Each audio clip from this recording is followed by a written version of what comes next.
Oh, I see the live button. That ain't good. Oh, that's bad news for you for sure. We're screwed now.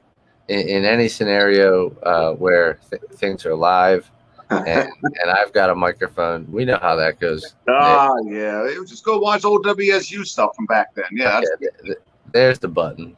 I gotta change this to public so everyone can see it, and it's done. All right, that's just gonna get bad. Well, we're just rapid fire getting them out, folks. We're getting episodes out. We're talking to friends. We're talking to wrestling professionals here. Episode 36. I've decided to name it "Best Seat in the House" because my friend here, my guest today, Nick Papagiorgio, is a senior official for just about every company that he works for in professional wrestling, and you know, inside the ring. Certainly, I was hoping to talk about how he can give us a different perspective on some of maybe our favorite moments, and Nick, some of your favorite moments that you've had in probably 15 years working. About 12 years total referee, and yeah, if you want to count ring announcing and stuff like that too, yeah, that's about 15 on there. It just shows you how old we are. So exactly. Yeah, because like I started to, I knew we were going to talk today, and I started to recount, just exactly where I remember running into you first. Mm-hmm. And, I think we both sort of crossed the guardrail at similar times. I started training in 2002, and then you were probably not far after me. I started timekeeping with Dennis Schock about 2005. It was right around Cage of Death 6, actually. So, and they're going up to, I think we just had 21 last December when things were actually normal. So I gotcha on there. So it just shows you how long. So about, yeah, give or take 15 years, just about. Right. Yeah. And because there's no real structure to my show, and everybody has kind of something different to share, and not everything is going to be about surviving cancer. I figured we would talk about something probably more upbeat or whatever, and talk about some of the stuff over the years that you have obviously been just a few feet away from, whether that was crazy deathmatch bumps, getting to work with some names, probably being right there when somebody suffered a serious injury and having to throw up the X and help. That's happened too many times, unfortunately. I mean, off the top of your head, what was something maybe that you thought you wanted to share today? Well, there's a bunch of different things, really. I couldn't even tell you where to even start at. I'm like, I knew that it was going to be hard to choose because, you've probably reffed exponentially more matches than I've even wrestled, just by sheer virtue of the fact that you usually do 3 or 4, sometimes the whole show. Yeah, and I do one match. You know what I mean? So like, there's probably so many things that you've remembered and forgot and had to make room for. Oh yeah, without a doubt. There's even the past. So like when CCW and Jakar were kind of together at the schools and stuff like that, I'd actually work in both promotions, so I get actually I'd get the craziness and deathmatch stuff with CCW, then I get the straight up wrestling and lucha with Jakar and stuff like that too. So I'm like, it's a lot of it's almost apples and oranges, but I'm like, I have to change up my style all the time. I'm like, all right, at least I'm not sliding in glass tonight. I'm like, I actually have a straight up wrestling match for once. That doesn't happen often. It's like a blessing in disguise. I'm like, for once, I'm not going to get cut up or anything like that. So I have to interrupt you for a second to just let you know that Miss Missy Sampson adores you. As you I see her popping up on there too. On top of that, and we adore you, Missy. We love you, Missy, and we adore you as well. Yes. Sorry to interrupt you. Oh no, you're fine. You're fine. So it's like where to start at, really. I'm like, we can go back to almost like ring announcing and stuff like that to a certain point. I'm like, that was only about maybe maybe 2 years actually. I was actually doing that. I was actually doing it for the old neck shows that we used to have at the arena. It's kind of like the precursor to what the Dojo Wars used to be. I remember, I actually remember one time referee D. Edwards or Derek Moore, who's actually now in WWE fame, he actually ribbed me on there. You were actually, I don't want to bring up the past here, but you were dating Noelle at the time. It's all good. Yeah. On there. I'm like, sorry, I don't like bringing up the past with this stuff, but still. Oh, stop. Who cares? Who gives a shit? On that sense, yeah, it's okay. I mean, that's how you had to, footnote it so that I understood when you were talking about. I get it. Yeah. He actually ribbed me. I was actually announcing you. You were going by the Anomaly at the time. And he actually told me to announce you being led to the ring by Miss Elizabeth. Contrary to what just happened, about a couple weeks prior, Miss Elizabeth passed away. Oh, and good. I actually I saw the face, you and Noelle's face on there. You guys just completely just broke character. Completely on there. I'm like, thank God there was only like 20 people in the crowd, so I don't really think anyone besides me and D actually got the joke besides you two. Especially on those shows, like we all the time. It was hard to keep it together on those shows where it was like 20 people. Yeah, exactly. Especially when you're in the arena too. On top of that, I'm like, we're used to having a couple hundred, if not a couple thousand people in there. When you got 20, 30 people in there, it's hard to keep composure. On a Wednesday night, like a Wednesday evening, right? It was a random Wednesday night following the monthly show we used to have. I'm like stuff like that. I'm like, was it like 7:30, 8 o'clock? And I'm like, you'd see like Roger in like the background or something like that, playing with his dog in the corner or something, or mopping the floor or whatever he's doing, But I'm like, it was always like little things like that. I'm like, and then, even, going back to the ring announce and stuff like that, even, the King of Trios weekend, we used to have like all the big stars in there. I'm like, actually announcing like Demolition and like the one-man gang coming to the ring was kind of like, oh my God. I'm like, this is like, it's like childhood come true, stuff like this. I'm like, how real is this stuff? I'm like, it's like, little things like that would always, you would always, pop yourself inside, always mark out. Yeah, that stuff would never get old, man. Like anytime I was in a Chikara locker room or something, for a King of Trios, like you said, I got to share a little private time with X-Pac, so like that was the coolest thing of all time. Yeah, exactly. I know where you're going with that. Yeah, right. Like I got to share a little private time with him outside in my car, and I was just like, this is the coolest. Yeah. So, it doesn't get old. What did Maven Bentley say here? Nick Papagiorgio, tell him about strong style commentary. Oh, good Lord! Tell him about it. What was the gist? Strong style commentary. Kind of my first car ride, actually, and I always treasure these moments too with everyone who I share the car with up and down the roads. It was actually me, Maven. It was Salamander Jones and Bruce Purcell, who used to go by Eradication, which will probably shout out to all those guys. Oh, there we go. That's all good. Shout out to Bruce and Salamander. Oh yeah, Bruce doing his thing out in Vegas right now with his comedy and stuff like that. Salamander's still in Jersey somewhere. He used to pop in every now and then with random CCW shows. I think I just saw him in February at the anniversary show. That was actually the last CCW show we had before the apocalypse started here. So fun stuff.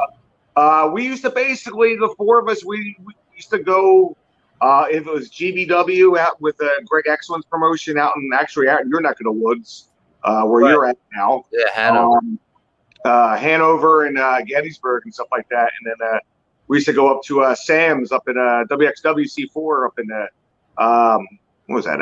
Allentown. Yeah. We used to just shoot, just shoot on everything at the time. Like I got to be at least, I got about maybe like a year in the business and stuff like that at that time. So, we're just shooting on like literally everybody. I'm like, that was kind of like where we we had the idea of actually bringing a camera one time in the car and just. It was the precursor to what what you see with Ride Along and stuff like that. Oh yeah. On the award-winning WWE Network, it's only $9.99. There's your cheap plug on there, even though I don't work for them, but still. There's your shill, damn it. Yeah, there's my one and only shill on this hour and a half, 2 hours, however long we're going to talk tonight. More than that. Yeah, but like we would literally just randomly just rip people or just shoot on everybody at the time. If it was just anything random at the time, we would just kind of just shoot on it. And like some of the stuff that would just come out of our mouths was like, oh man, this would just get us blackballed from the business. it was just. Don't get me wrong. Like it wasn't like vulgar or anything like that. But I'm like, at that time, I'm like, yeah, we'd be gone from the business. Yeah, but you know what? Everybody goes through that phase, even when you're rookies and stuff like that. Because you'll be in a car traveling somewhere with a bunch of other guys that are green, and talking about which one of you deserves this opportunity or that opportunity, and you should get in there with such and such, and the type of talk that in the locker room would get you beat up in the ring, probably. Oh yeah, without a doubt. Yeah. So I know exactly what you mean. It's not necessarily too vulgar, but it's sort of talking out of line for your rank, quote unquote. You know what I mean? Yeah, but it's how the business is nowadays too. On top of it, I'm like, trust me, I'm like, there'll be another topic later in the show about me just randomly just hating people who are getting different positions or opportunities and stuff like that. So we'll touch on that later on. That's for sure, man, absolutely, and that's an easy thing to happen as well in this business. Yeah, without a doubt. It's very, very easy for I guess for lack of a better word, to be jealous or bitter about opportunities other people are getting that you're not. But like you said, we could talk about that after. Yeah. I was just trying. I think I had wrote down a few moments that I know you were a part of, or things like. I just saw some pictures on your profile that you were right there front and center for Dan O'Hare and Connor Claxton on the trampoline, the barbed wire trampoline. Did you see that? Oh yeah, I was actually in the background. I actually wasn't officiating that match. I was kind of in the background with a couple of people who were just watching because I knew what the final spot was of the match. But I'm like, we actually saw them hit the concrete. I'm like, no. I'm like, no way. Sorry. Explosions or not. I'm like, what was that? I don't know, about maybe 15 feet. At least scaffold at minimal on there. But I'm like, at first I'm like, I didn't even see them hit the concrete. And I actually saw somebody was recording on their phone, and I'm like, holy shit, they just completely hit the concrete on there. I'm like, it sure looked like it. And but Dan, I messaged Dan after I watched the clip, and he said that they were okay, and that he doesn't know how, but they were okay. And I'm like, I know. I talked to Connor. Me and Connor actually talk about it every now and then. I'm like, he's like, yeah. It was like, dude, we just smacked the concrete right with that too. I'm like, they did. Connor did. I think it was like maybe a year or two prior to that. He did the barbed wire trampoline at the Tournament of Death with Clint Margera, I believe, from Fight Club Pro out in the UK. But they did it it was down in Delaware, so it's on the grass.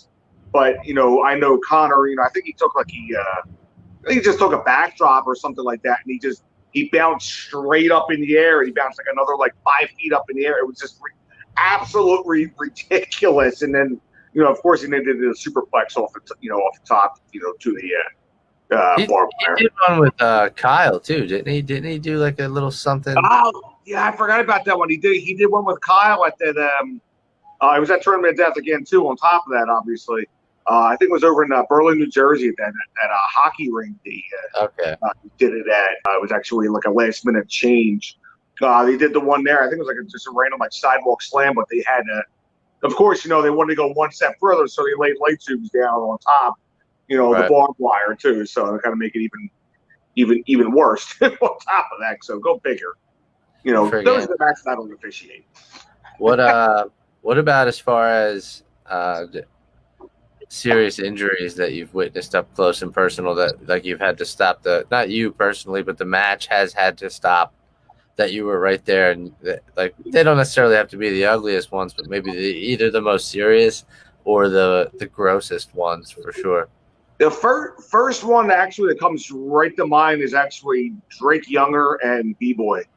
I believe I was at a high stakes, I think it was like January 2010, maybe somewhere around there.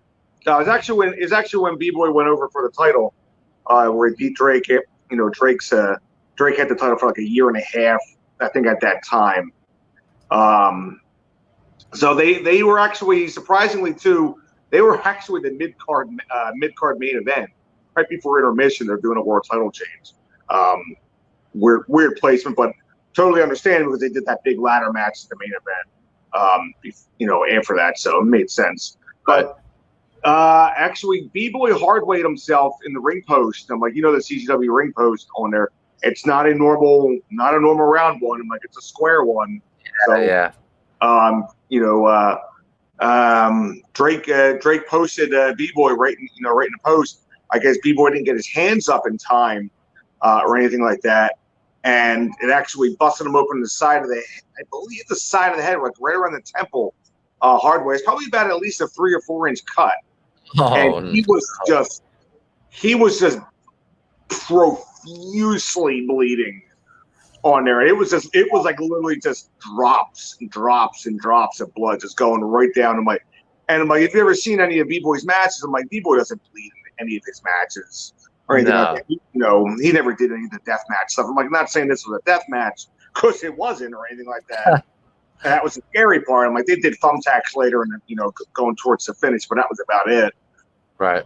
And he was just literally just a crimson mask, as the Gordon Sully would always say with that. His side of the face was just, you couldn't even see it. And Drake's giving me audibles on there, making sure that B-Boy's all right. And I'm like, yeah, he's good. I can tell that B-Boy was kind of fading in and out at the time. So Drake's actually yelling me. He's like, oh, hey, grab a towel. So I'm like trying to find, where's the doc at ringside? I'm like, we didn't even have anyone at ringside. I couldn't even find security. Why? Do you remember why? Like, why was there no doc around? Usually, like at that time, it was at the arena. So I don't know if it was Maven Bentley's favorite doctor, Dr. Ron Brown, on there, or I don't know if it was Nancy Faulkner. Nancy's usually always stayed in the back. But I couldn't even find a staff person. I finally found Tommy was at ringside and actually told him, he's like, hey, dude, grab a bunch of towels from the back. This is getting bad. Right. And then, eventually, Drake's like, hey, just, dab them off real quick. So we actually dabbed them off, and then he kind of, it was just getting bad on there. We didn't really stop the match, but it was getting pauses in the middle of it at least, just so we can, wipe the blood off, which is kind of unheard of in CZW too. On top of that, right? Yeah. So of course, fans are giving me heat for it, which is I don't, whatever. At that time, I didn't care. I'm worried about B-Boy's health at the time. Yeah. How dare you show mercy? Don't show mercy. God damn it. Yeah, exactly. It's just like, oh, let him bleed to death. It's fine. I'm like, die.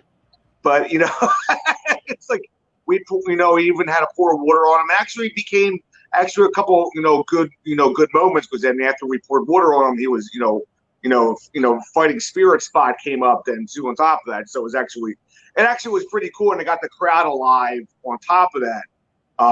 But there's actually one footnote to the whole thing. Apparently, after the match was over, we went to everybody went to the back. Benny got stitched up on there too. On top of that, actually Burns was doing booking at the time with CZW. It's actually DJ brought him back after DJ bought the company a year prior. Apparently, I got massive heat from Burns on there because I was actually wiping the blood off of B-Boy. Oh, right. Like you were ruining the shot. Like I was ruining the shot of him bleeding and stuff like that. I'm like, I'm going by what Drake's telling me to do on there. And that's literally what Drake's telling me to do. I'm like, hey, get a towel. I'm not going to say no. Oh, we got to let him bleed to death. no, it's not the kind of person that I am or anything like that. But No. I actually found it through a third party. I don't think Burns didn't tell me directly. Mind Of you, this course is also not. yeah, but Yeah, no, whatever. of course. Nah, you would never tell you face to face, but no, like, and that's something people need to realize too. Like, while we're talking about referees, professional wrestling, and what your job is, like, of course, you're refereeing a predetermined match, of course, but also at the same time, you're making sure that the guys in there are okay to do the stunts that they're attempting to do, and that. And that if somebody looks like they're a little bit off or they actually got their bell rung doing something, your job, I'm not telling you, I'm just communicating to anybody listening. Your job is to communicate to the other worker, the other wrestler, that, hey, man, make sure he's all right. Give him a minute before you do you go to the next spot. He looks like he's a little bit off. He got his bell rung. On that NZ you got it's usually always an NZ off of that too, because nobody can get their hands up in time, or they just turn their head. Or it's just the person throwing the kick is reckless as shit. This guy. Yeah, You're like, you never bumped me before at all, so I never. You know what? I don't think I did. No. If we ever did a ref spot with you, it was somebody else. It wasn't me hitting you or. Because I feel like you've probably been involved in a few ref bumps or in my matches, but maybe it just wasn't me. Especially with all the bullshit with the front over the 3 or 4 years that we were running shit. Yeah, I was more distraction than anything else. I think you guys would always do it if it was you, if it was Ace or anything like that, if it was Troopers. Somebody was always distracting me or something like that. So it's usually always those deals. On there, yeah, but I'm sure that there was times you came over to me and you were like, "Yeah, you got him with that Yakuza kick." Wait a second, or like if it wasn't the finish or whatever. Because I also noted too that you were the referee for Kurt Robinson's first match. Yeah. Well, that's not his name, anyways. No, exactly. Yeah, right. It doesn't make any fucking sense. No, but yeah, his first match was at I guess it was an NBA show that maybe Chris Behringer had put together. I'm not maybe sure. Maybe that or maybe like a Dojo Wars type show or something like that. Because usually when you and Drew and then Emma were like booking it and stuff like that, you guys would always ask me to come down every now and then just to work with everybody. I just know that it was for a benefit of some kind. Okay. Maybe like an Alzheimer's thing, but regardless of when, and like I said, I don't expect you to remember things that are significant to me, but I try to with everybody at least. So. Oh, sure. But yeah, I just was going to ask you if you remember at all what it was like being an accomplice. We're gonna make you guilty by association, as I as I guess probably 32-year-old man was beating up a 14-year-old in front of people for no money. Hey, I don't even look at it like that too. I'm like, hey, everybody's a consenting adult when you're inside those ropes too. On top of that, so I'm like, we leave it all like that. And his whole family was there. Like his entire family was there. Rob was there and stuff like that. His dad, his mom and shit was all there. Yeah. So no, but I just didn't know if you remembered witnessing the beating that I gave that poor young kid, or if it was cringeworthy enough to have been burned into your brain or not. Oh, well, there's always a lot of cringeworthy stuff with that. I'm like, especially if it's I think it was a lot of the. Actually, I do remember it now. It was like an NBA type show. Like you said, I think it was at like what was it, like Vogue or something like that, Northeast Philly or something, somewhere along. What's that place in Jersey that I want to say it's down like Deptford-ish? That's my old area, actually. There's like a school or a gym. Yeah. One point used to run in Deptford when they first started. I know Matt ran there a lot. I know. I feel like Matt would run H2O there a couple times, but it's irrelevant really. But that's the place where it happened. I think. Yeah, it's actually I forget what it was, but I'm like I remember you and I actually going over the match like a lot too. On top of that, make sure that he and Kurt actually wasn't as nervous as I thought he was going to be. You know, because I did a couple. No, he did great. Yeah, he did great. He did great for for a first match on there. I know you chopped the living hell out of him, and his chest was like it was just like it looked like mincemeat. I remember that. I'm like, some of those chops were just like absolutely brutal that you gave on there. I'm like, but hey, welcome to the biz, kid. That's usually what it is. Yeah, fuck you. I don't care if you're 14 and your mom's watching. That's the beauty of it too. His dad was in the business. His dad worked with Torino all the time. Yeah. Oh, right. And he's the lowest of the low. Yeah. Rob good people too on top of that. So, how many? I know that you were the referee in my Cage of Death. How many Cage of Deaths have you been a part of? Oh God, that was always. I used to always dread doing those matches so much on their resistance. They were literally you could not walk anywhere in that ring sometimes. The very first one that I actually refereed was Tremont and DJ, which was what was that 14 maybe? Probably somewhere around there, somewhere in that nature. I'm like, that was the very first one. That was over in the skate zone, and then obviously I did your 4-way with you, Black Cheese, Biff, and Gulak on there. Screw those guys. Hey, Jesus, good people. Jesus, good people. Yeah. Evil midnight darkness, twin brother darkness. Hey, geez, I'm like, he's the one saying it's not me. So if you're watching this, he knows. He knows. Fuck him. Oh, he knows. So you did the 4-way with us. I'm like, and probably literally every Cage of Death since that, from 14 on. So that's at least a good 8, 7 or 8 of them I've done.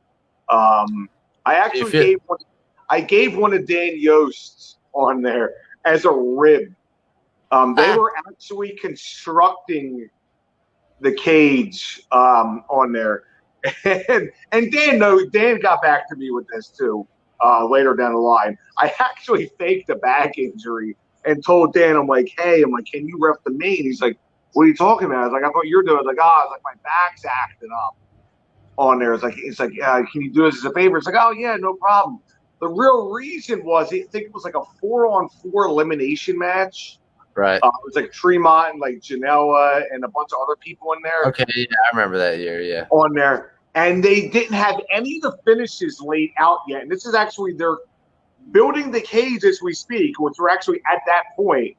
They couldn't get any of the eliminations out. So that was actually kind of the rib that I gave Yost on there, because I didn't feel like dealing with it on the fly, because if I'm going to do it on the fly, I'm going to shoot your finishes. Oh, and right. I did that only one time. And Missy, if Missy's still watching on there, actually I did it in her match. I think it was 4-on-4 or 5-on-5, the WSU cage match. I shot every one of their finishes on there. That's fantastic. Hey. But every one of them, apparently, when I went backstage with Blake and stuff like that, and Blake's like, "Oh, this is perfect." I'm like, "That was awesome." I'm like, so apparently, I guessed right on every one of their finishes. Fantastic, great, great. Hey, you don't kick out. That's happened before. Me. Oh God, yeah, that's happened to me. I'm sure it's probably happened. It's probably happened to you 1,000 times, but for me. Me, maybe a handful. I mean, a very small handful of times has a match not gone correctly because somebody didn't kick out and the ref counted 3 and called the match, as they should, as they should. If the person doesn't kick out, don't ruin the business. It always looks like shit. But one time, me and shout out to Latin Dragon. He's watching right now, I think, and because he's also calling me and texting me like as if he doesn't realize I'm in the middle of something. Typical. He probably wants to play Fire Pro on Sega Saturn or something like that. Sega Saturn. Yeah, here's your name drop right there for you for 97 gamers. Yeah, fuck you guys. No, but me and him were doing the Lancelot gimmick, like Oh, God. K5. Yeah.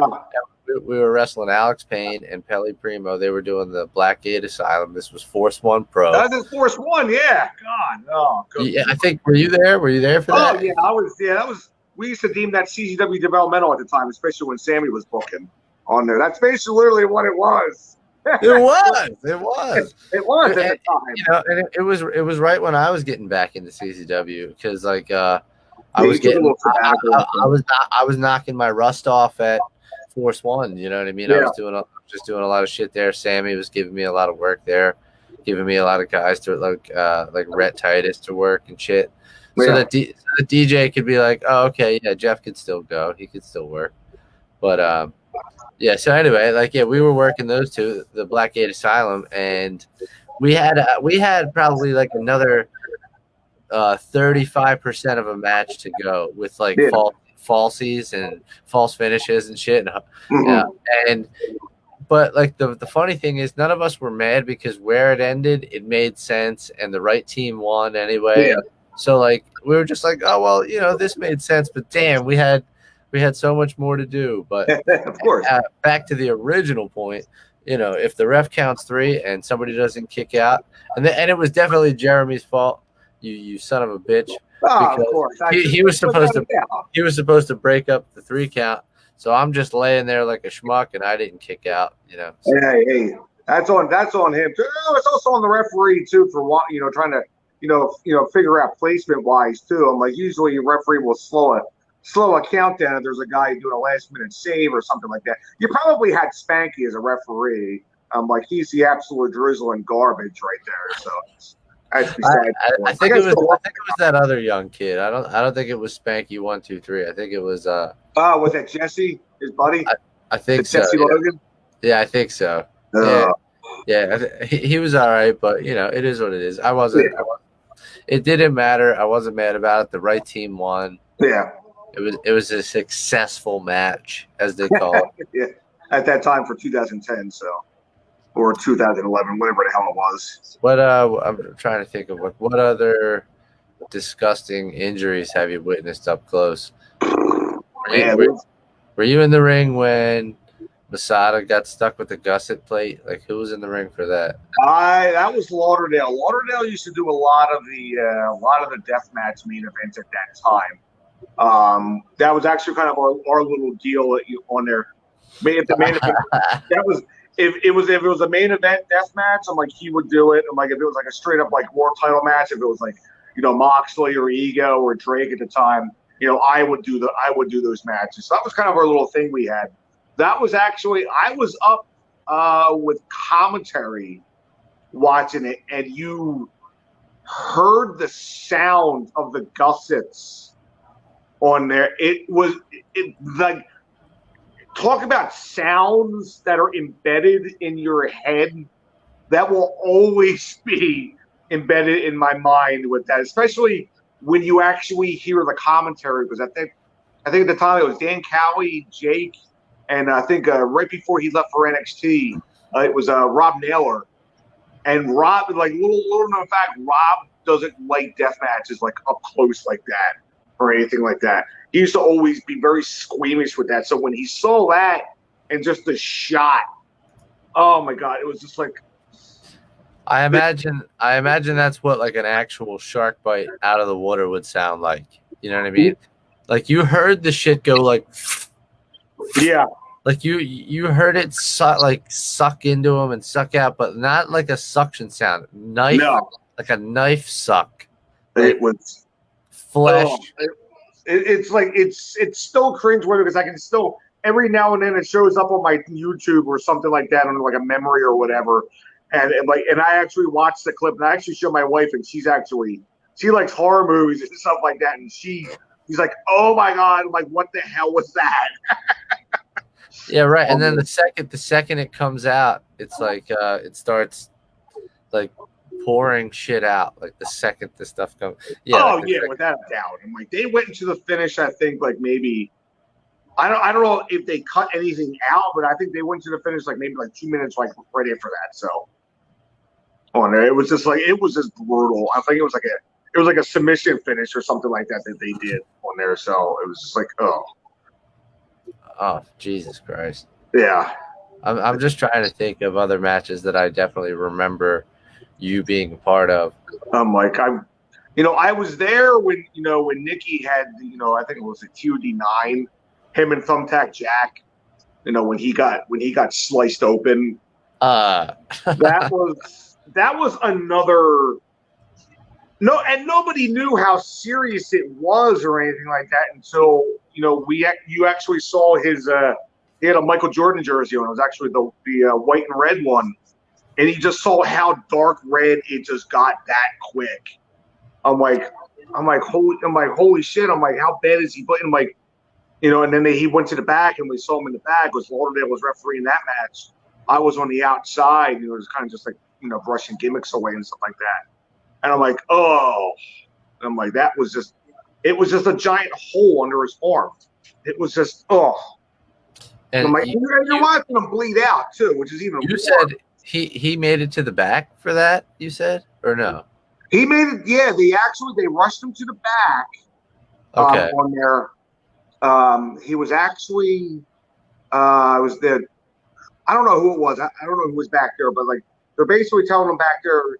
Nikki wanted to get stitched up and go right back out, or at least put a towel on there and go back out. And then obviously that didn't happen on there. Thank God, or anything like that. But it was just he wanted to go back out there, and that's where they kind of just improvised some kind of finish or something like that too. I think of course I think it ended up with DJ going through a bunch of crap, which is always enjoyable to watch, but so especially when it's John doing it to him too, so it's even better. Is this and are you talking about the time he died? Are you talking about that? Yeah, exactly. Okay. That was from the skinny tube. Just didn't break. It didn't break. Hence why all the deathmatch shows, if it's CCW, GCW, H2O, my all skinny tubes are banned completely from on there. People still bring them on there, but the fans bring the weapons matches. People still bring skinny tubes. I'm like, we literally, especially like COD, we'll throw them right in the dumpster. Yeah, fuck that. On there, especially if there's any fans listening, I'm like, do not grab skinny tubes, please. Right. The whole idea of this is dumb anyway. Like, why would we? This is. Drew Blood commented. He said, "How about the time?"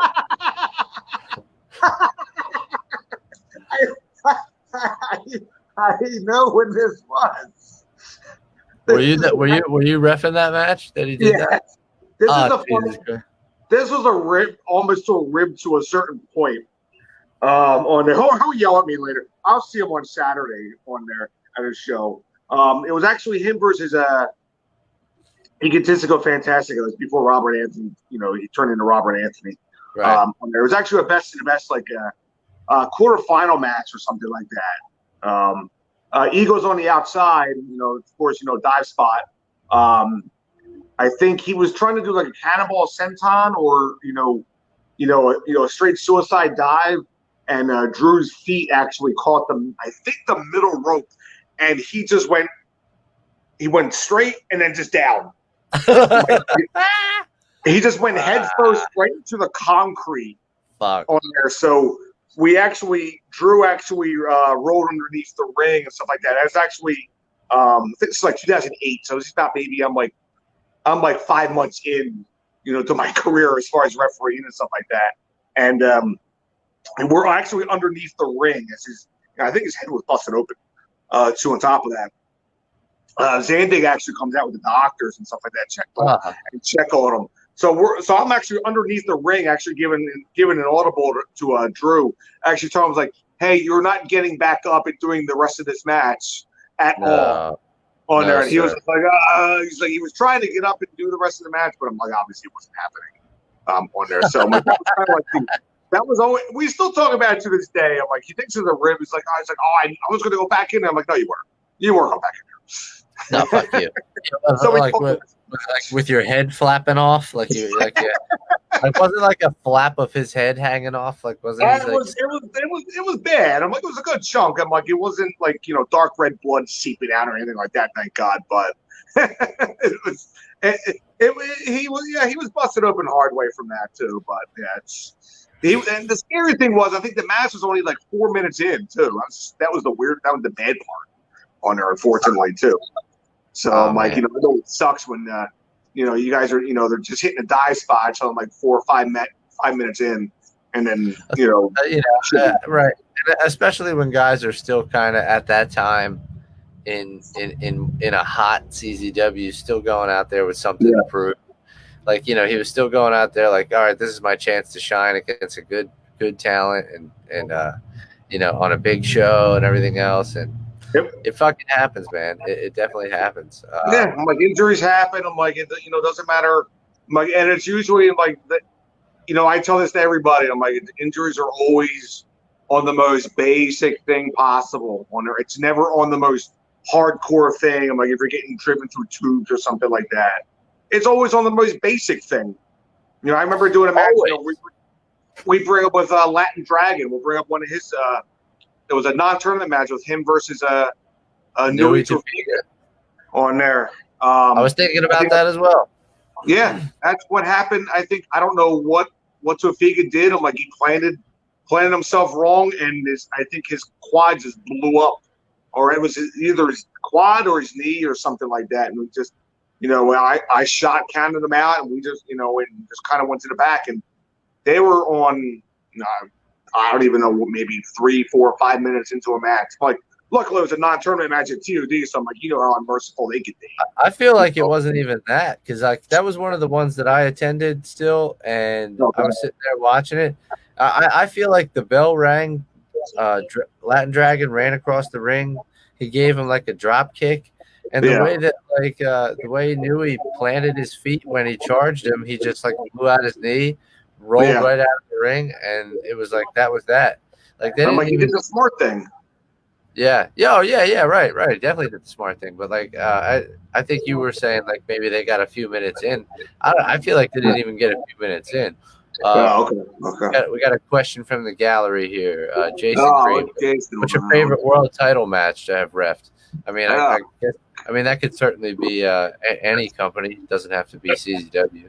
Yeah, but most of it's always going to be CZW.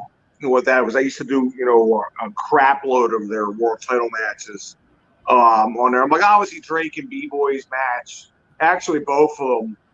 They did one in October 2009 at Severed Ties, and then they followed up the rematch at High Stakes in 2010 in January. Those two were just like classics. There anything really, a lot of stuff when Moxley won, the world title the first time. It was actually 2 weeks after B-Boy won the title on there. Even Ego stuff on there. Ego was always a pleasure to work with it. I don't think I was actually in the ring when you won the world title. I was actually off, I think, for a little bit. Yeah, I was trying to think of who was in there. I was trying to find that footage right before we started talking to see if you were. Probably either Yost or Kevin Keenan, one or the other. Because I took after I got married in 2014, I actually took about 4 or 5 months off for a little bit. I actually came back at a random show, and I think in like August or something like that. Okay. I came back, and I think you just maybe won the world title or something like that, or maybe Biff had the title or something. I can't remember. One or the other. If it was August, he would have been the champion. Okay. So I came back when he had the title. Okay. Yeah, I can't remember who the hell it was at the time, but a lot of work. A lot of. I didn't really do anything in Jakara. That was always Bryce's thing as far as like titles and stuff like that. Really, H2O I do it. I do enough of. I'm like a lot of the world title stuff. Or at least their heavyweight title. I've done a couple. On there, nothing really springs to mind right now. When it was everything all blends in really. Oh yeah, for sure, dude. Oh Jesus Christ. Yeah. When I try to reflect on my career, so much shit meshes together. I've had hundreds, I'm not sure how many matches, but unless I like see a thumbnail or a clip from it, I'm like, oh Yeah. yeah, that did happen. Oh yeah, I did work that guy. I forgot I did wrestle so and so.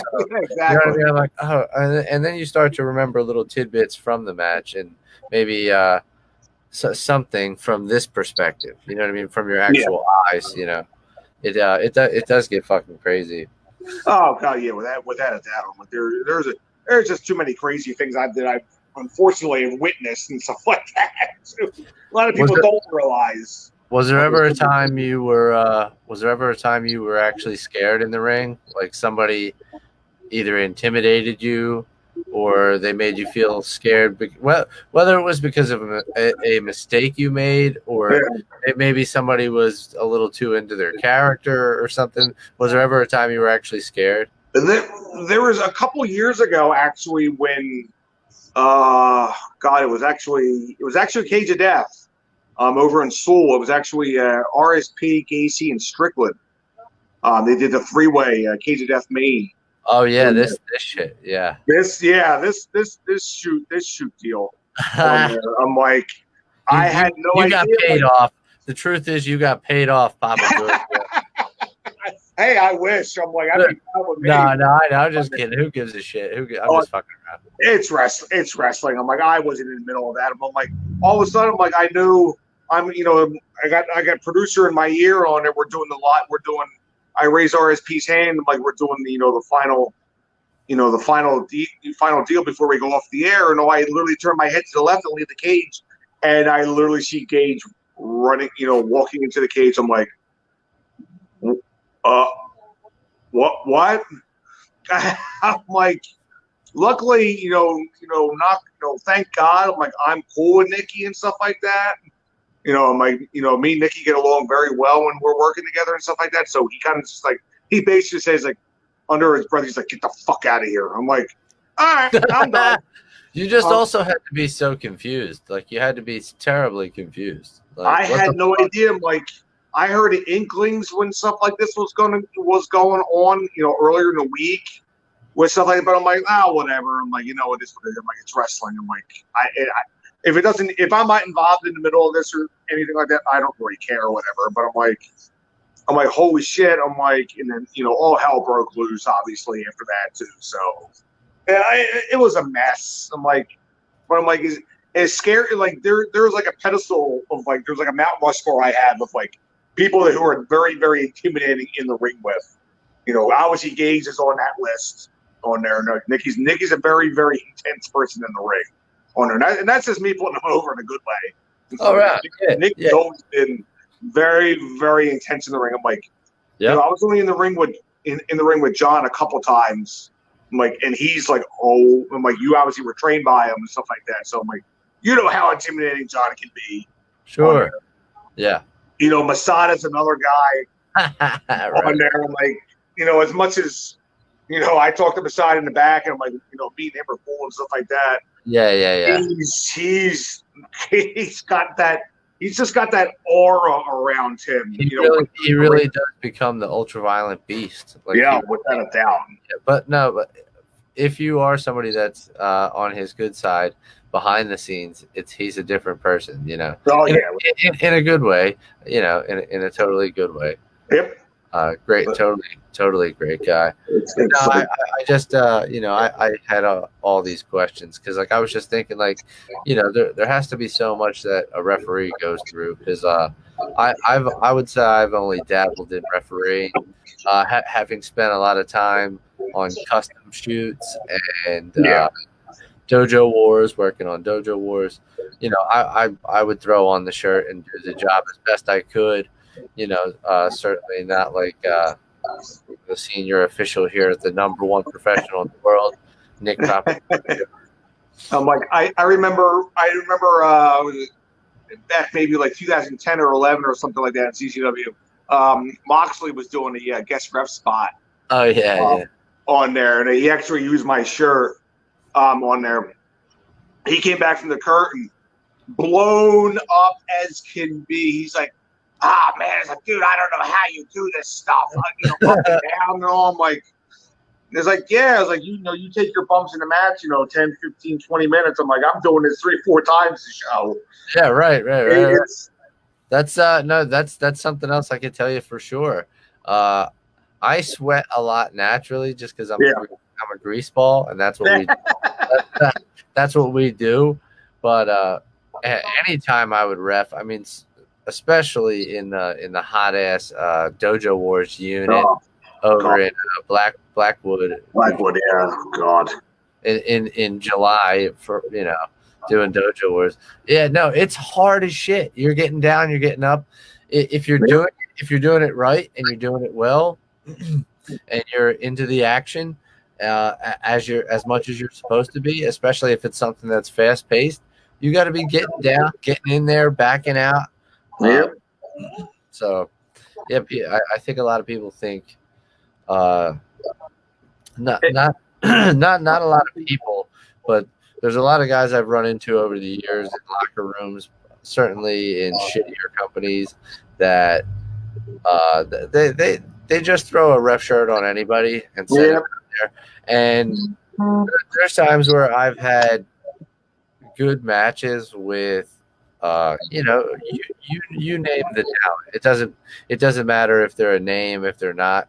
But I'll be out there trying to do my best with somebody else who's really talented, and you can tell the difference between a good match with a good referee and a good match with somebody that doesn't know what they're doing, because a good referee and a bad referee can add to or take away from a match respectively. And I'm sure that's without a doubt. I'm like, that's in training 101 right there when you're learning to be a referee. I'm like, a good referee can make a bad match good. A bad referee can make a good match bad. I'm like, you see it all over the place nowadays. And that's kind of like what I can't stand about it. I'm like, that's why it's so hard for good referees to actually find work, in companies and stuff like that nowadays, because all they want to do, like, if there's a promoter that can get Joe Blow in the crowd, and throw a black and white shirt on them, they'll do it, because it's also saving them money too. On top of that, like, they're saving themselves, $50, $75, whatever the hell they're paying referees, and stuff like that. I'm like, it's sad too. On top of that, that's what it's come to with the business. That's what I kind of can't stand about it. I'm like, I look, if I'm looking for work, if I have a break between shows, and stuff like that, I was like, I have to send them stuff, send them a tape, resume, whatever. They're like, oh no, it's like, we have, this referee flies himself from the middle of nowhere, which I've known referees that actually flew themselves for working for multi-million-dollar companies, right? For TV, companies that are on TV right now. Some of the referees flew themselves out there. I'm like, you're kind of defeating the purpose. That's what you do when you're green, when you're 2-3 months in. You fly yourself. You're making those 10-hour drives, whatever. Right. Not if you're 15, 20 years in. I'm like, you're a vet at the time. I'm like, I don't throw my vet card around by any means. Like, every now and then I do, but I'm like, sure. Only when I have to. Yeah, of course. But no, I think that kind of stuff is frowned upon too, and I won't really get into it, but I feel like we're seeing a lot of that nowadays on a different level with workers, wrestlers, men and women that are anywhere from 10 to 20-year veterans that are begging for work on social media. You know what I mean? It's like the new thing to do is petition for people to get you a job. And I really mean that in the nicest way possible, because it sucks that it's not just, here's my resume. It should speak for itself. No, now I have to do this publicly. I have to tweet at Vince McMahon. I have to tweet at TNA. I have to tweet at Chris Jericho or whoever. So that, or Cody Rhodes, like, that's the big one, right? Like, hey, Cody, give me a chance. Yeah. So, it's that in a different way. It's that it's worked. I'm like, people, they want to, tweet at such and such. I'm like, that's fine. I don't have an issue with that. Do it the way Tremont did it. Yeah. How long did it take for him to actually, call out Onita over and over and over, and it actually finally happened. You know, and Matt got to live out his dream too by going over to Japan. Is, you know, after the fact when Onita actually came over here, and Onita wasn't here. It was the first time in the U.S. in what, like 30 some years or something like that. Something at crazy. The time when that happened 3 years ago. That's crazy. Yeah. It was like that was, you know, that was kind of one of the most surreal moments. I'm like, I was actually down in a WrestleCon in Orlando a couple years ago. We're doing the CCW show down there, and I'm talking to Matt actually right after his match with the Pentagon on there, and they actually had the video playing. You know, it actually had Tremont versus Onita on there. I'm like, is this a rib or something like that? He's like, no, he actually tweeted back at me, so he actually got, you know, he actually got the whole, you know, was talking to his talking to Onita and talking to his wife at the time. Yeah, and he actually got the match to happen, and then, you know, it happened obviously that you know that same year, a couple of months after the fact. I'm like that's how it's done. You know. You know, not just like one random tweet. I'm like, oh, okay, I can show up on TNT now. Well, and there's something about it as well when it becomes trendy. You know, there's something. Yeah. It's like, okay, so this person threw their penny into the fountain and got their wish. Now the fountain's just full of pennies. Like, you know, they can't grant everyone's wish. And yeah, it also just transforms wrestling into something different. It transforms the sport and the progression by which somebody, I guess, makes it into the next level. It just makes it different. But, you know, again, that's neither here nor there. I could carry on about that nonsense. I definitely wanted to focus on you and other moments that you might recall. But something that I did want to mention. I don't know if one of the 4 people that's watching live at the moment is that all we have is 4 people. Well, I mean, it's been more than that. It goes up and down. I'm not bringing in the viewers. What the hell? I mean, don't feel bad because, like, you know, Joker did about the same, and, like, you know, it fluctuates. It goes up and down. Yeah. And I ruined my thing here. Hold on a second. Oh.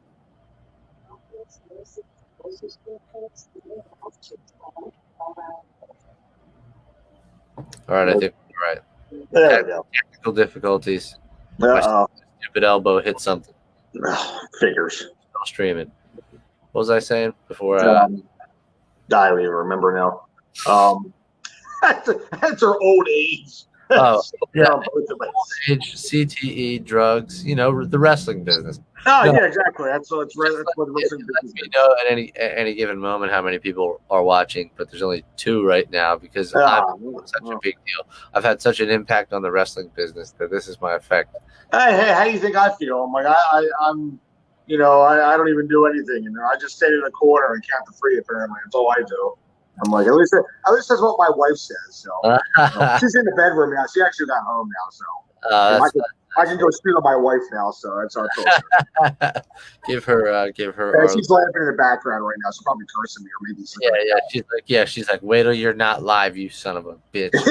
Yeah, it's about right. No, but what I was going to say was I was hoping one of the people listening was Trooper if he's not working right now, because you guys probably won't remember this. Maybe you will, Nick.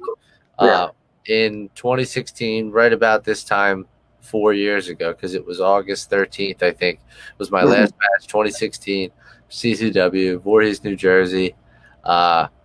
Trooper had penciled himself in to referee my match with Kurt. And I don't know if he penciled himself in, but maybe I just talked to him earlier that day, and I was like, yeah, man, you could do it.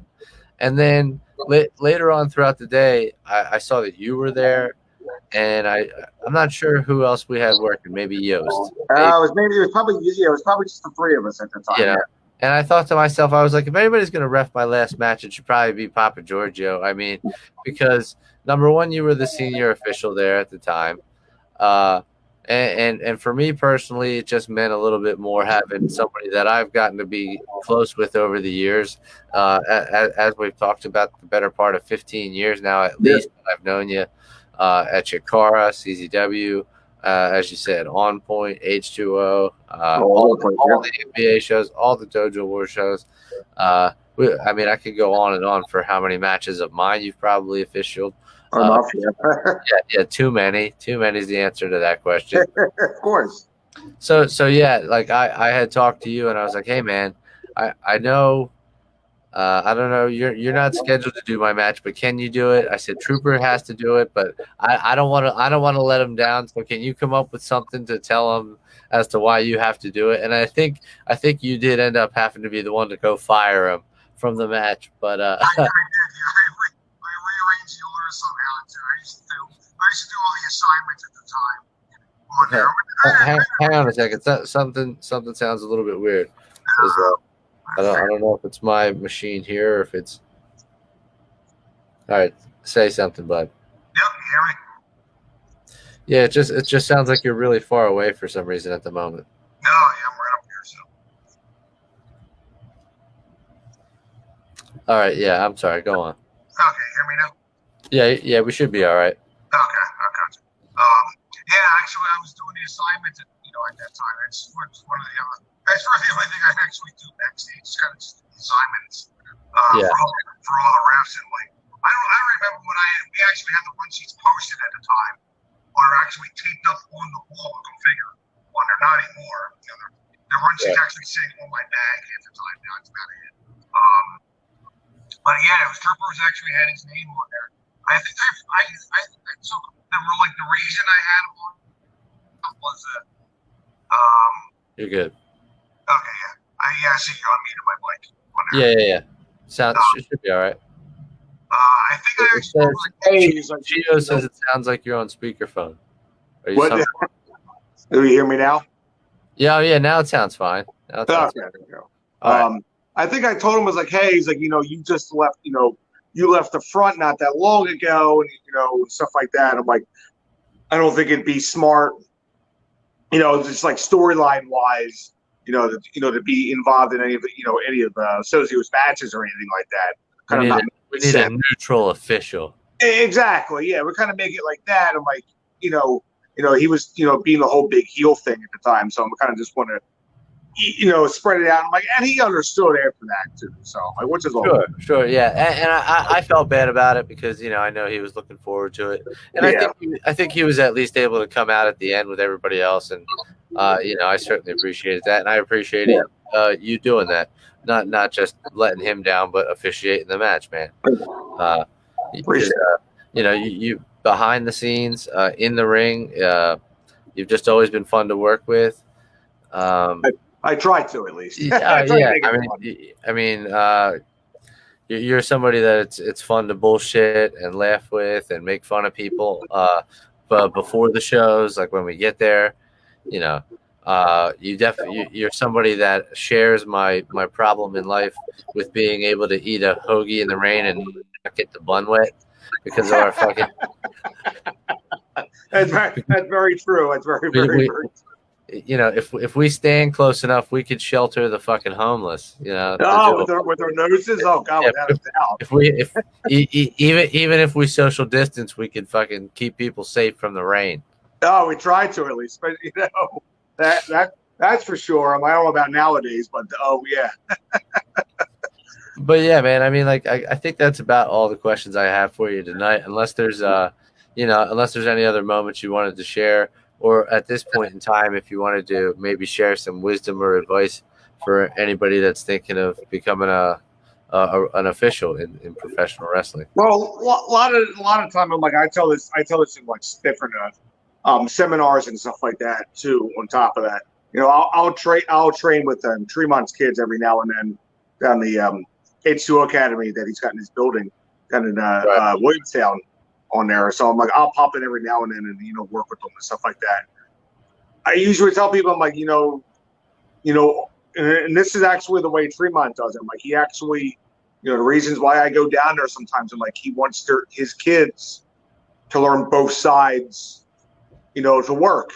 Besides being a wrestler, he's like, he wants them to learn how to be a referee, right? Stuff like that too. I'm like, that can go exactly. I mean, you got to understand both, both ways too. I'm like. Especially too, like you could be on the road with Matt, at a show that he's at to, if you're just handling his merch, I'm like, hey, this guy needs another referee, and you're already trained to be a referee. I'm like, well, there you go. You get bookings that way. I'm like, I know Trooper used to do that. I know Yost used to do that. I'm like, sorry, K-Babe on there with Yost on there. He'll yell at me later for that one. But, Yost would work, knew how to work, and then would referee too on top of that. So I'm like, Chio is asking here if you'd be willing to do ref seminars elsewhere. I've done seminars before. I'm like, it's just, I tell him 600 plus trans, right? Always plus trans. I'm like, probably 750 now from just doing this podcast on there. So 750 plus trans, Chio. I've done seminars. I've done webinars and stuff like that too with different stuff. I'm like, I stopped at schools, to sit down with kids, for like 2 hours, whatever, and just learn how to referee, or just kind of just like talk how we're doing this. Right. With different things too. But I'm like, learn both sides of everything. I'm like, if you're a worker, learn how to be a referee. If you're just trying to be a referee, find a reputable school. I'm like, I know everybody learn to work a little bit too. Like I know a lot of times refs need to learn to work a little bit. You don't have to. You don't have to be Brian Danielson, but you could maybe just learn a few things. You can at least be Nico Sozio, right? You gotta learn how to bump. And just finish then too on top of that. So right. No, I think it's a real good outlook to have as far as make sure you're well rounded. Learn every side of the trade. That's the only way that you can ever become an expert or a master at something. You got to have cardio doing this job. That's for sure. I'm like, don't get me wrong. I'm like, quarantine has not been my friend with weight wise right now too. Me neither. I'm like, I've only done 2 shows since March. Right. Literally the last thing I did wrestling wise was I was actually in catering at Raw on March 8th. But the last thing wrestling wise I even did, because I was working with WWE that weekend doing extra work in Philly and DC. That's awesome. Yeah. On there, and then literally the next thing wrestling wise that I did was about 3 weeks ago for H2O, and then we just did a show this past week. I did their one final opportunity show this past weekend, and I'm doing one for Stan Styles this weekend. His intergender bonanza deal that he does on it. But I'm like, I don't. There's not much going on around the area, and I'm like, I know there's not much in PA or anything like that besides H2O running. I'm like, all I see is GCW and ICW. That's all I see. Yeah, I was going to say there's really not a whole lot going on. No. I know that from what I gather and just like little tidbits about things that I hear from different companies and what it seems like the hoops that you have to jump through to run. It seems like there's like, in certain states there's COVID testing involved and shit. Yeah, now there is. I see. Yeah. I'm sure it gets pretty expensive when there's all that kind of shit involved, and you can't pack the place. You can't sell out, so it's not like you can really cover those costs or anything. So I'm like, I see GCW. They implement the mask rules and stuff like that, which is good. I'm like, and I see the setup that they have. I'm like, they're all social distancing and stuff like that.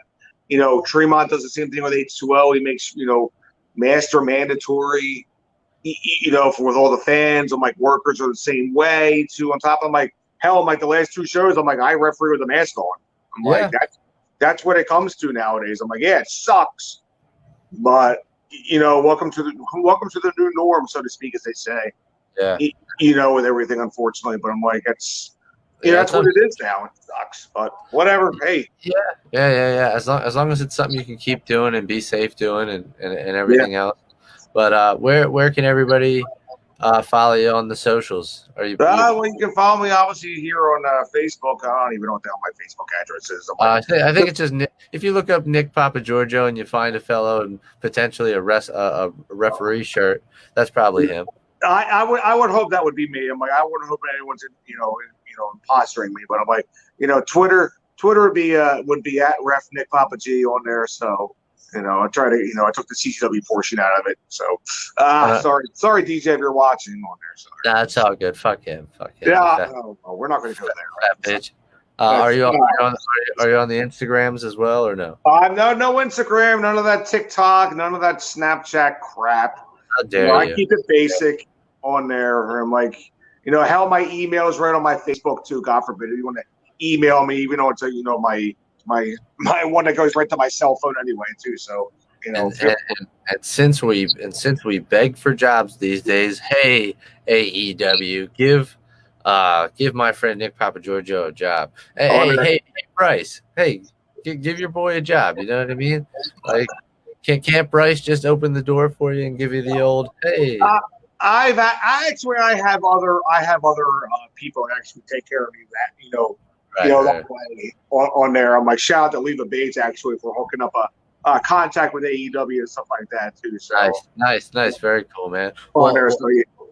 She always took care of me in that aspect of things too. So I always appreciate her. So very cool. Shout out to Leva. Always very cool. Every time I met her, good friend. Same thing. Shout out to Mia Yim on her. She hooks me up with my NXT content. Steph. Boo. Why you don't like her blue hair? No, I like Steph. I like Steph a lot. I just Steph's good people. She keeps saying, I'm like, she's one of the few I keep in contact with down in NXT and stuff like that too. So. Yep. Her and obviously Oni Lorcan is still my number one guy down there. I did a seminar with him last year actually down in Tampa, and he was actually one of the guest trainers down there. Me and him were BS in the ring. I'll give Chris a shout out on that one. I'm like, he actually still remember me and stuff like that too, which is really good. That's the good thing with the NXT. All the people that have gone to NXT and stuff like that, they don't forget their roots. Yeah, Same thing when I run into Adam Cole back in November down in Wells Fargo doing extra work for WWE at the time for SmackDown. Right. And me and him were just BSing and stuff like that too. Same thing of Leo Rush. He was the same way. Like Leo's been, none of them forget where they come from, which is always good. Yeah. It's nice to see. So, in this type of business, that's a nice thing to see, man. Yeah, exactly. It's kind of unheard of anymore. That's for sure. So. Yeah, man. But thanks for setting aside all this time tonight to do the show. Of course. And it's nice to see your face and talk to you because who the fuck gets to see anybody anymore? Yeah, especially exactly. I'm like, there's no shows or anything like that nowadays too. So it sucks. Yeah, man. But don't be a stranger. Hit me up. I'm sure I'll see you on all the socials. And and to everybody who tuned in, thanks. And appreciate you guys and gals. Yeah. Have a great night, everybody. And if not, go fuck yourself. All right.